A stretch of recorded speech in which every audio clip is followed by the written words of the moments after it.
Hey guys, this is Luke Jones with Indie Windows. We're going to be doing another Windows 8 tutorial. This time we're going to be taking a look at settings. And before we had done a basic how to use Windows 8 tutorial where we just sort of went over the basics of navigating the start screen, pulling up your different zones and charms bar and that sort of thing, and dealing with live tiles. And now we're going to dive a little bit deeper into some different sections. I'm going to be doing a few more of these tutorials, and this one we're going to do is going to be looking at settings.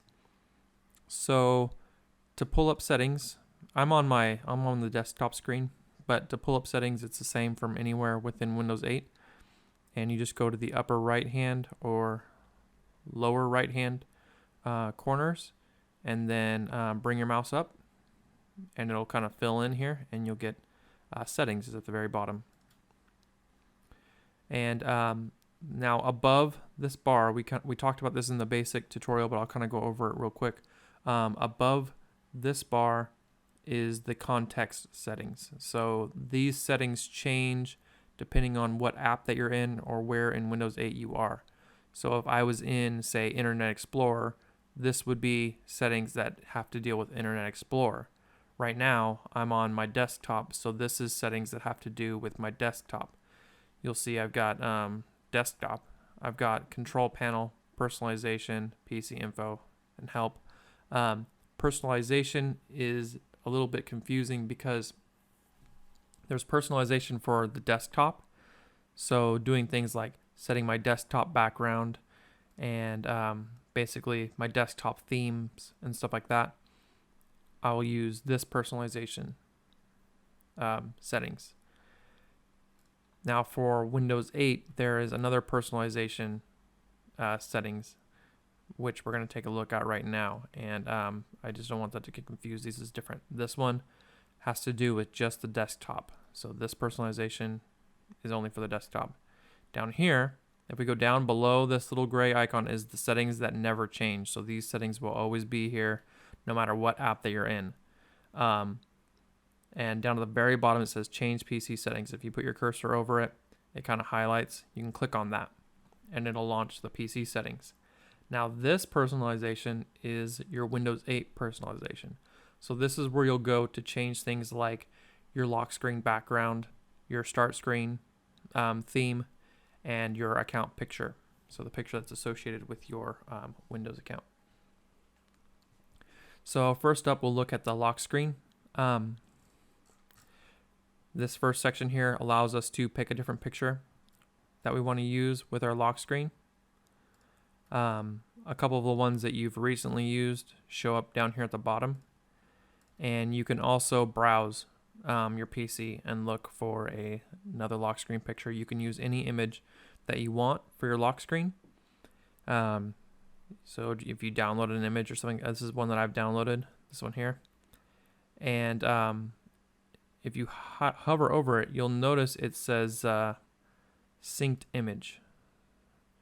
So we'll get into settings that are synced a little bit later, but just so you know, that image has been synced with all of my PCs that I log in with my Microsoft account. So So this will be the same. This is the image that is synced with my Surface. Basically, it's the only other one that I have right now, but my Surface. So my lock screen on my Surface is the same as the one that's on this laptop that I'm using. If we go down, under lock screen apps, these are the apps. I don't know how well you can see that. They're kind of light. It's kind of like white on a light gray, but these are the apps that have notifications that I want on my lock screen. So right now I have messaging, email, calendar, and Skype. So whenever I get a new, or if I miss a Skype call, or if I get a new message through Skype, it'll show up there. If I have a calendar appointment, it'll show the calendar icon and a number next to it or something like that. And email, if I get new mail, I'll get a notification there letting me know that I have new mail messages or new text messages or instant messages. Below that, it says choose an app to display detailed status. So Oh, and if you click on these, you can change them. It'll bring up a list of apps that allow notifications. I've got 3 more slots, but I don't have 3 more apps that support notifications. So right now I've got all the apps that I use that support notifications are on there. But there's 3 more slots available. So when I do download an app that has notifications, I can add it to my lock screen as well. And down here, this detailed status is, I have it set to calendar. You can set it to, looks like the other option for a detailed status is Skype. And right now with my calendar, what happens is if I have a new appointment, I get some more information about that. So instead of just saying you have like a calendar icon with a number next to it, it actually gives me some details. So maybe the subject of the appointment, what time it is, a little bit of the description of the appointment will be on the lock screen. You've probably seen this on your phones and stuff like that. You can usually set to have, I know on Windows Phone, you can set it up to show the same sort of thing. The lock screen is very similar. Next, we're going to go to the start screen. So the start screen is where you get taken to when you press the Windows button or you use any of the other shortcuts that we talked about in our last tutorial for getting back to the start screen. And here's where you choose the theme for that start screen. And unlike your lock screen, you can't choose any image that you want for your background of your start screen, at least not yet. So you're kind of stuck with these themes that they give you. I really like this gear one, but there's quite a few other ones for what you're into. I'll just run through them real quick. There's sort of like a wavy line. I don't know if I'm going to describe all of these, but I'll just kind of go through them real quick. There's a few. And they change depending on what color scheme you have picked. Right now, I like the dark ones only because I find, for me, the lighter ones are a little hard on my eyes after, because I like the room to be a little bit darker. And so if I have a really bright screen, then it kind of hurts my eyes. But that may not be the case for you, so you're free to pick whatever ones you want. These little icons you'll see have 2 colors. They'll have a foreground color and a background color, or an accent color, I think is actually the technical name for the foreground color. And that's all of your, you'll notice my little accents are changing, right? So if I pick green, my PC settings change green. But the background is staying that dark gray. These are the kind of ones that I like to use. And you can click and drag along that, I see. That's kind of cool. Next up is some more of the different colors. This is like color on color. And you'll notice as I pick these, that these themes that have different images in them have gotten more color now. Whereas with the gray, they're a grayscale. They don't have any color. When I pick these ones that have color, now they have all kinds of different colors and stuff. And they're really kind of cool looking. There's just quite a few, and they all change. So they're kind of all complementary colors, I guess. So you just pick the one that suits you and your style or whatever. That's kind of cool. Music one. I like that. I think I might use that one. But I'm going to go back to my dark here. All right. Next, you go to your account picture, and this is pretty straightforward. You just pick a picture that you want to represent your profile account. So it's similar to picking like a Facebook profile picture. It actually does sync, I believe, with your Facebook profile picture. If you have your Facebook account connected, it will sync with that. Down here, if you want to add, if you want to change, you can also browse. You can use any picture that you want as your account picture. So you can browse your PC and find any picture that you want to use and crop it to a square is what it will do. And below that is a camera. So you can pull up your camera if you have an onboard camera. I have a webcam on this machine. If I were to click on that, it would bring it up. I'm not going to do that. But you could take a picture with it, or you can take up to a 5-second, I believe. Yeah, 5-second video.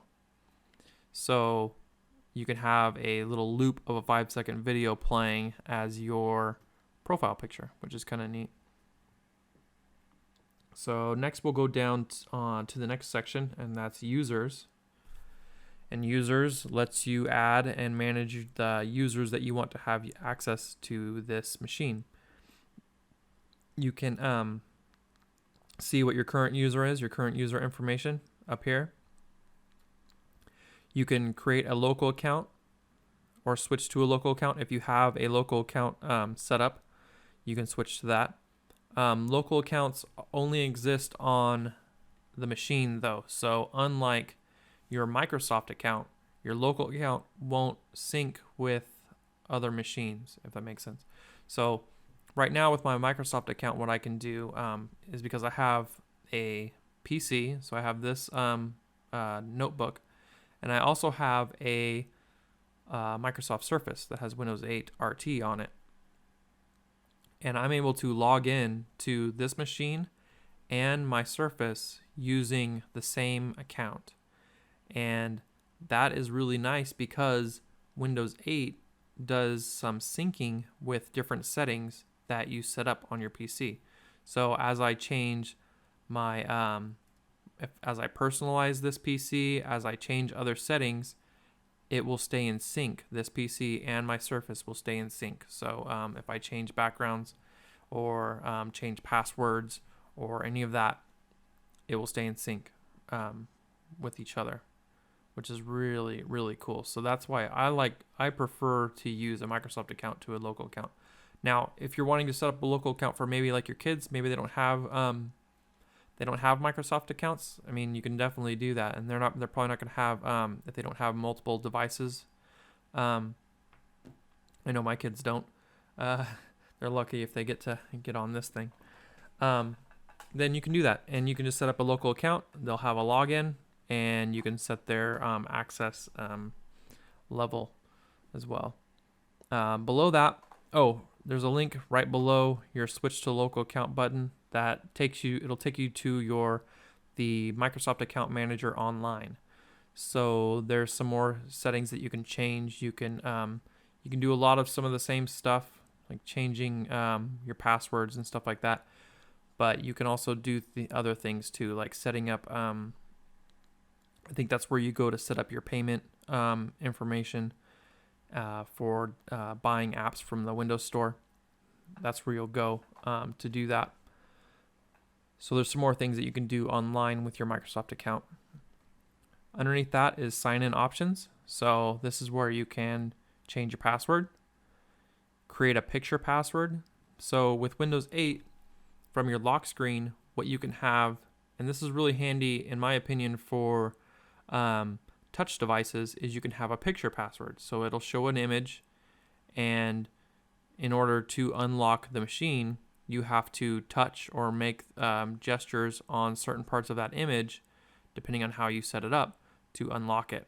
So as opposed to remembering a long password, all you have to do is remember whatever, I believe it's 3 gestures. You have to make 3 gestures on the image, and then it will unlock, which is kind of a cool way to do it. I think it works really well with touch devices. And then underneath create a picture password, there's create a pin. So if, again, on touch devices or devices that don't have a keyboard for, you can do it with the keyboard as well, but if you just want to have a quick way to unlock your machine, you can create a pin, and then you can cut your password down from maybe your full-on Microsoft account password to a 4-digit. It's basically, I think it's a 4-digit password. So similar to what you would have with your bank, you can set that up. So when you unlock your machine, you can just enter the 4-digit password and it'll unlock. Next is a option where you can change it to not require a password when you unlock the machine. So you just click change, and it will warn you that that it's no longer going to ask for a password when you're waking up the machine. So if it goes to sleep and it locks, and you try to unlock it, it's just going to unlock. It's not going to ask for a password. It will still ask for a password when you first boot the machine, or if you're doing I believe when you're switching accounts. So say I go up and want to switch to, say my wife's using it and she wants to switch to her account. She can click on it. It'll ask her for a password, but she'll only have to enter it once. So now after it locks, it's not going to ask her for it again. If you want to put in other users down here, you want to add a user, you just click add a user. If they have a Microsoft account, you would use their Microsoft account email address. If you want to set them up a Microsoft account, you can do that by clicking this sign up for a new email address. If you want to create a local account, so say for your kids or somebody who doesn't have a Microsoft account, but they need to have their own access to this machine, you can say sign in without a Microsoft account. And if you click on that, it's going to give you your options, and then you can go through and create a local account. If you click a local account, it'll create a local account, and you don't need an email address for that. Okay, so next we're going to look at notifications. And notifications are, this is not the same as the notifications that are on the lock screen. These are the notifications that pop up as different apps get, they want to notify you of something. So if you get a new email, a notification will pop up at the top right, I believe it is, and it'll make a little noise, and it'll pop up a notification and say, you have a new mail from, and it'll give you some information about it. If you want to turn notifications off, so say you're doing a screencast, like what I'm doing right now, and you don't want to have notifications popping up in the on top of your recording, you can turn them off and you won't get any notifications.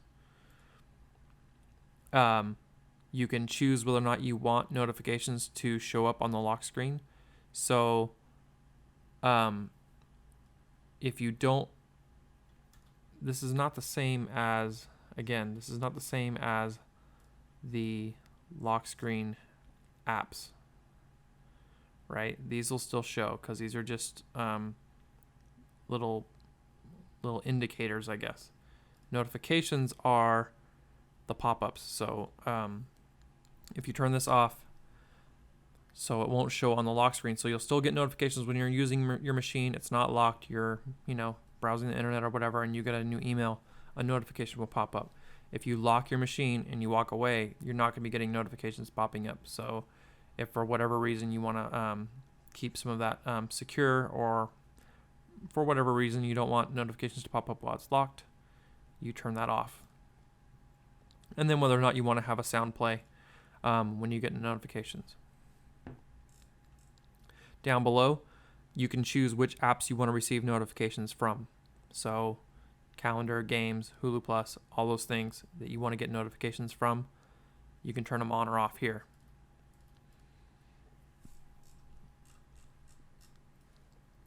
Next, we're going to go to search. These are search settings.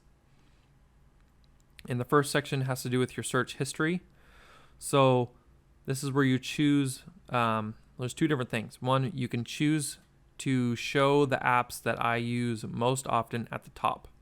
So at the top of your search, so if we go to our right side charms bar, click on search, the apps that I use the most show up at the top. So this isn't an alphabetical list. This is a list ordered by which ones I use the most, which I find to be the most convenient way to do it. If you want just an alphabetical list, turn that off. And now when we go to our search, you'll see we have an alphabetical list. Sorry if my mouse is loud. It's one of the old ones that still does that clicky sound. Okay, so I'm going to turn that back on because I like it that way. So then the next one is whether or not you want Windows to show you your search history, sort of. I'll just do an example real quick. Let's go to Internet Explorer.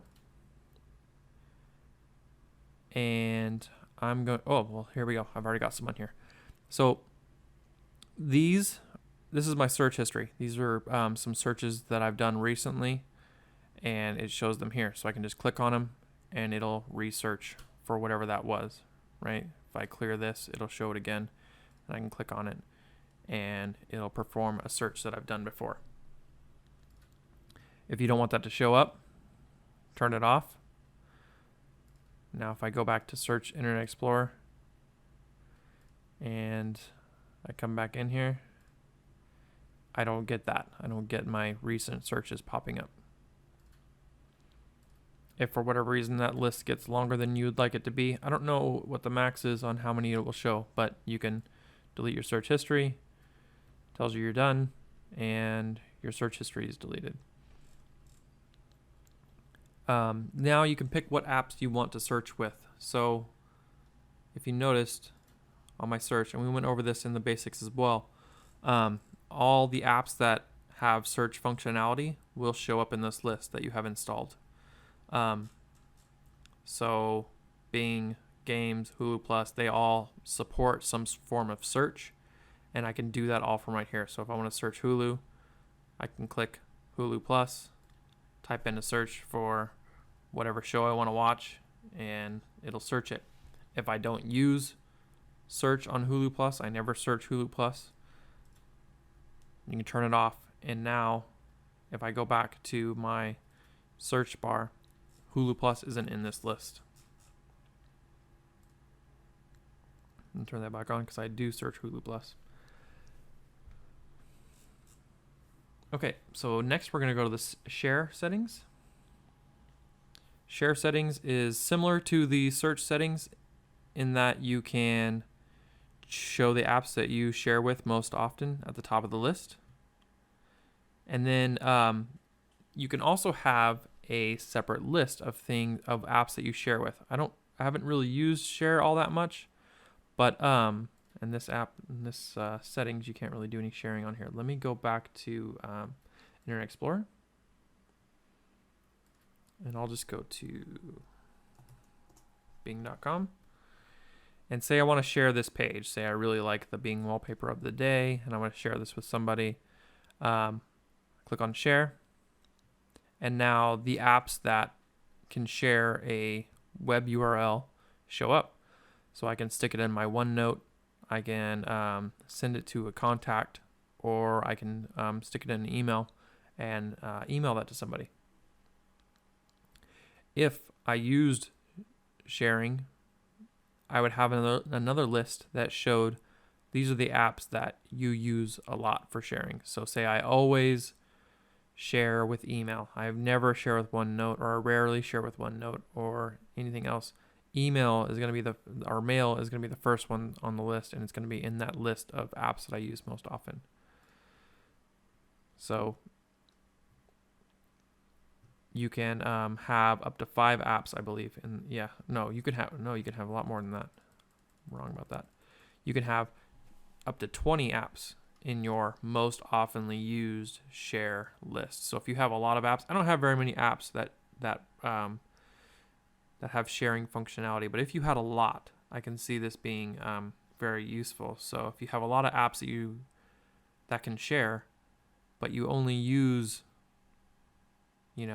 5 of them, then you can have those 5 show up in their own list to make it easy to find.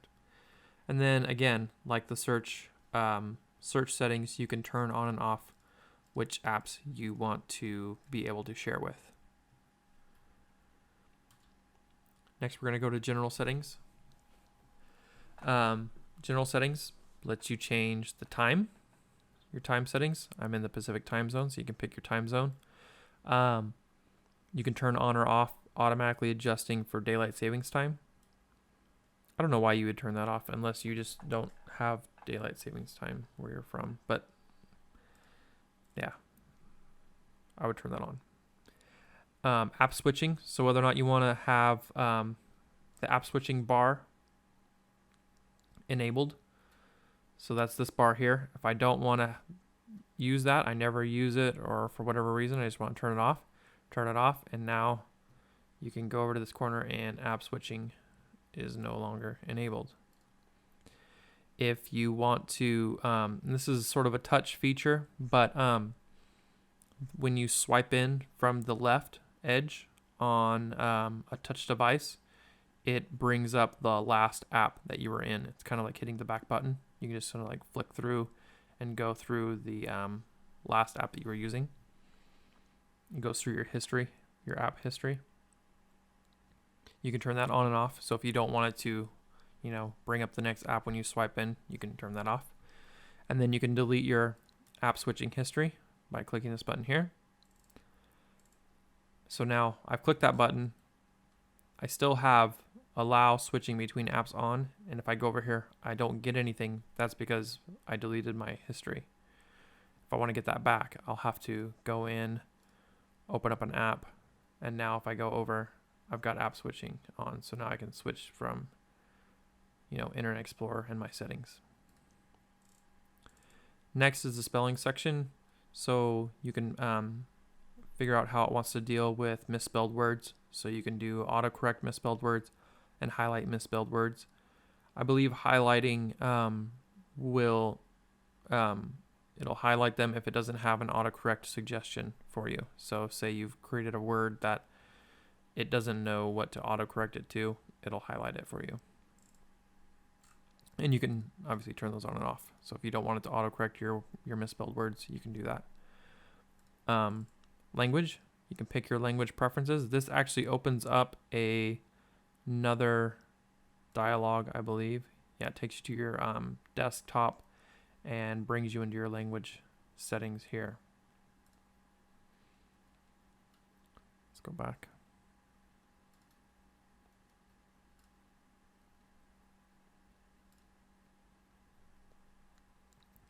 You can check your available storage. So I have 221 gigabytes available. And then you can check and see which apps are using the most space. So this is kind of a useful feature if you want to be able to pare down on some of your apps. Say you're running low on disk space and you want to see where your what the top offenders are as far as using up space. You can do that, and it takes a little while for it to go through and judge how much space each app is using, and then it will show up a list below. So we'll go ahead and wait for that. So looks like Audible is my number one biggest app, and that makes sense considering it's, I believe, holding all of those audiobooks that I've downloaded inside of there. And then it orders it by how much it's using, and camera is actually the least. So then you can go through and deal with these apps how you want. Now clicking on these doesn't really do anything. It's just a list. So if you want, you can't just you can't do anything like uninstall apps and stuff from this screen, which would be kind of handy in my opinion, to be able to say, okay, well, I never use Audible and it's using up 213 megabytes. I want to uninstall it. So to be able to do it from the screen would be really handy. So maybe that'll come in the future. But for right now, it's just a list. You can see the list and you can say, okay, well, I'm going to uninstall Audible. You'll have to go over, search for Audible. If you can type under your apps. And then from here, I can uninstall it. But it's an extra step. Next is refresh your PC without affecting your files. So it pretty much describes it right here. If your PC isn't running well, you can refresh it without losing your photos, music, videos, and other personal files. So if you find your PC is getting bogged down, or for whatever reason, just your performance is not what it used to be, you can go ahead and start the process of refreshing your PC, but you won't lose any of your files. You won't lose any of your music and video. You want to start completely. If you want to start completely over and reinstall Windows, you can do that here. So if you want to start from scratch, basically like how it was when you first installed Windows 8, you can do that. Advanced startup. So you can pick if you want to have the PC startup using from a USB drive or a DVD. So say you want to say you have a new version, say a new version of Windows 8 comes out and you have it on USB or you have it on a DVD and you want to boot to that, you can put the DVD in your DVD-ROM and hit this restart now, and it'll boot. It'll check that device before it loads Windows 8, so that you can actually do things like restore from an image or something like that. Next is your privacy settings. So this is where you pick whether or not you want apps to have access to certain information. So if you want apps to be able to use your location, you can turn that on. If you want them to be able to use your name and your account picture, you can turn that on or off. And then if you want to help Windows Store by sending URLs for the web content that apps use, you can turn that on or off. So that's just some analytics that the Windows Store uses for making the App Store a little bit better for you. But you don't have to share that if you don't want to. And then if you want to view the privacy statement for Windows 8, you can click on that and you can view the privacy policy that Windows 8 has. Devices. These are all the devices that you've connected to your machine. You can manage them here. You can add new devices. So say if you click in a printer and it doesn't for whatever reason, most likely with Windows 8 it's just going to find it and install it for you.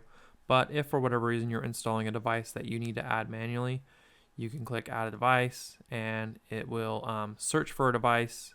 If it doesn't find one, I believe it'll let you go through.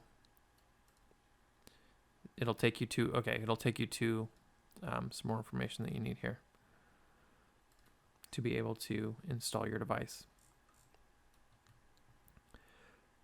Okay, and then down here below, there's an option for turning on or off whether or not you want device drivers and software and info to update if you're using to automatically update if you're using a metered internet connection. So if your internet connection is something like say on your phone where you're paying for your data minutes, or if that's how your service plan works, if you pay by the amount of megabytes and bandwidth that you use, not a flat rate, then you'll probably want to have this turned off because you don't want it to be downloading things in the background and using up your bandwidth. So you'll have to do manual updates for your drivers and things like that. Wireless. So these are your wireless settings. This isn't where you connect to wireless. This is where you manage your wireless settings. So if you want to go into airplane mode, click it, turn it on. It'll turn off all of your Wi-Fi and I believe that counts for, I think that's Bluetooth. Pretty much anything that's wireless, it'll turn it off. And then if you have any wireless devices plugged in, I don't have any connected, but if you had any, you could turn those on and off here. Ease of access settings. You can go to a high contrast mode. And there you go. It's high contrast. Go get out of that. You can make everything on your screen bigger if that was an option. My display doesn't support this setting, so this may be enabled for you depending on what kind of display you're using. Mine's a laptop monitor, so it's a fixed aspect, so it's not going to let me do that. You can pick what pressing the windows and the volume up will turn on. So for me, it looks like it's set to turn on your narrator, but you can have it do nothing. You can have it bring up the magnifier. You can have it enable a Java access bridge or pull up the on-screen keyboard. Actually, pull up the on-screen keyboard is probably more useful for me, so I'm going to go ahead and change that right now. Show notifications for 5 seconds. You can pick how long you want notifications to show. You can have them up to 5 minutes. So if you're away from your screen a lot, or you're going to be doing something, you can up your time that you want notifications to show, so you don't miss it. And then you can pick the thickness of your cursor. you know, if you want it to be really big or not. Next is sync your settings. And this has to do more with what I was talking about with your Microsoft account. So if you're using a Microsoft account, you can have a lot of your settings synced between all of your different PCs that you log into with that account. So you can just globally turn this off. If you don't want your PC settings to sync, turn it off, and now no settings are going to be synced on this PC. Down below, you can get a little bit more granular in what types of things you want to sync and whatnot. I have everything synced just because I think it's cool and that's how I like it. But if you want to maybe have a different look on this PC than you do on your Surface, or a different look on this PC than you do on your desktop or something, you can do that. Just turn that off, and now your colors, background, lock screen, and your account picture is not going to sync between your PCs, or between this PC and other PCs, if that makes sense. So say I have 3 PCs,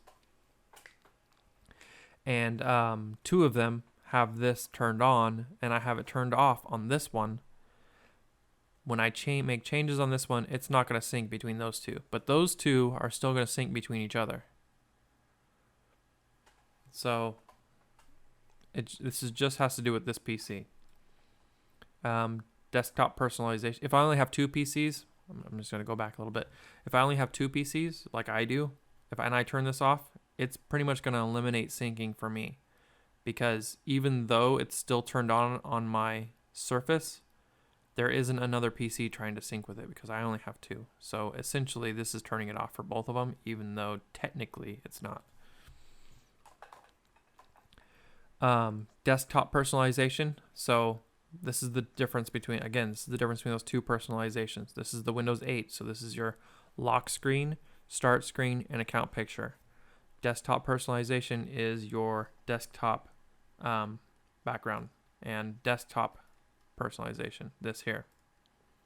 That's this information. If you want this information to sync between your PCs, then you would turn that on. Passwords. If you want your passwords for not only Windows 8, but also for some apps and websites and networks and home groups and stuff like that, if you want those passwords to stay in sync, then you want to turn that on. If you want your ease of access settings, your language preferences, different app settings. So if apps support syncing in their settings, then they will stay in sync if the app has support for that. And also if you've made in-app purchases, which I think is really cool. So if you purchase something in an app on this machine, it's going to be purchased on your Surface or whatever other machine you're using.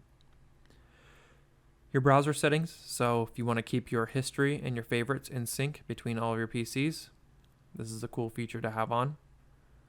So if I favorite something when I'm browsing on my tablet, and I get back home and I pull up my notebook, it'll be favorited on here, or it'll be in my history there. And then other Windows settings like File Explorer, mouse settings, and more, you can turn those on to be synced here as well. It's really cool. I really like syncing your settings. I think I might be talking about this a lot, but I think it's really a great thing about Windows 8 is this whole keeping a unified experience between all of your devices. And then whether or not you want to sync over metered connections. So this has to do with, again, saving bandwidth.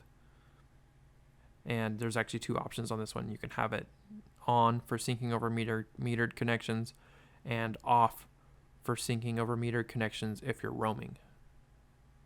So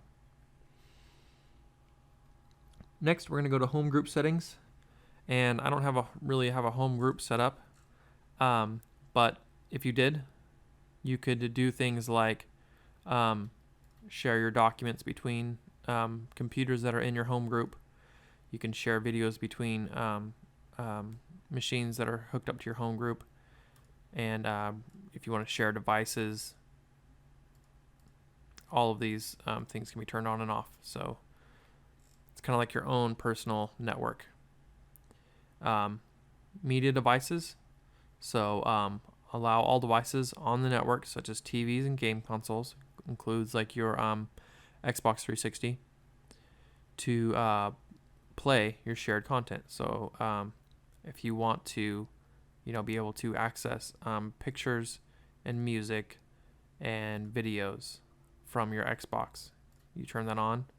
And if your Xbox is connected to your home group, then it'll have access to this. It'll show up on your Xbox or I believe other consoles support this as well. And then if you want to connect to the home group, if you've got a new PC and you want to connect it to your home group, you get a token down here that you would plug in, and it would connect them to the home group. If you want to leave the home group, so say you're using a PC and you don't want it to be connected to the home group anymore, you hit leave, and it'll disconnect you from the home group that you're currently connected to. And finally, we have Windows Update. And Windows Update is probably the easiest of all of these, and that's you just check for updates. So you say check for an update. It's going to go out and see if there's an update for Windows 8. If there is, it'll let you know, and you can install it and make sure you're running the latest version. And right now I'm up to date, apparently. So that's all I have for this tutorial. Please stay tuned for the next one. I'm going to be recording a few of them, and I hope you like it. Please leave comments below if you have any questions. I try to answer questions. I try to be pretty active in the comments, and so if you have any questions or if there's something that I wasn't clear about, just let me know. And please subscribe, please rate, thumbs up, and be sure to visit our if you're interested about Windows information like news and reviews. We've got a website that we're getting going to, indywindows.com. So be sure to check that out, and I will see you next time. All right, bye.